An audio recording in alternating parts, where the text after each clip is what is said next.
जय जगन्नाथ ओडिशावासी 4.5 कोटी जनसाधारण मानक बड़ दुखर कथा मु शुणा पाइली बालेश्वर जड़े भौणीकर जुई लिभिनी आउ गोटे भौणी पूरी निमापड़े जलिले आज्ञा बहुत बड़ दुखदायक आज्ञा दुखर कथा ए जो अपराधी माने अपराध करुचंती आंको पई गोटे सॉल्यूशन आज्ञा आदित्यनाथ जोगी जेमती करथिले नो बेल नो जेल सीधा भगवान से मिल से भली धैल इनकाउंटर कर आज्ञा बोधे नारी समाज खुशी रे रहिबो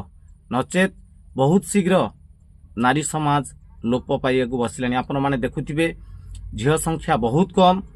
आपर ए जेमती चलीची आगामी दिन रे झियो तो झियो पुरुष ही रही जिबे आज्ञा आ जो बापा माँ माने झियो को घृणा करूचंती मु सेमानकु निवेदन करी कहूची झियो आपणकर सबु किछि पुओठु भी बहुत आगे रहिबे आ जो भौणी माने भाबुचंती आमे पूरा निरीह आमर समर्थ नाही सात सिंहर बल आपणकर भौणी माने थरे से बल को अप्लाई करिकी देख जो भली लोकटी हो हार मानि जीवो आउ मु समस्त भाई मानक कत्रे हाथ जोड़ी निवेदन करुची जो भाई माने भी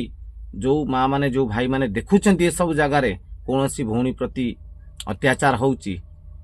से जगार सांगे सांग एक्शन निहंतु से जी भी हेई थाउ ना कहीं मु समस्त को निवेदन करुची आ देखुथिबे दिनकु दिन बहुत आमर राज्य रे ओडिशा रे बहुत प्रकार अत्याचार अन्याय अत्याचार होउची रेप धर्षण सब किछि होउची गोटे कथा होउची आज्ञा मते एते कष्ट लागुची मु आपन आगे शेयर करूची ए कथाटी की आपन को को भली लागुची कमेंट निश्चिंत जनइबे आ ये गरीब भाईटी की निश्चिंत लाइक कमेंट शेयर सब्सक्राइब निश्चिंत करिवे जय जगन्नाथ समस्त भौणी मानक निवेदन समस्ते सजाग रुहंतु।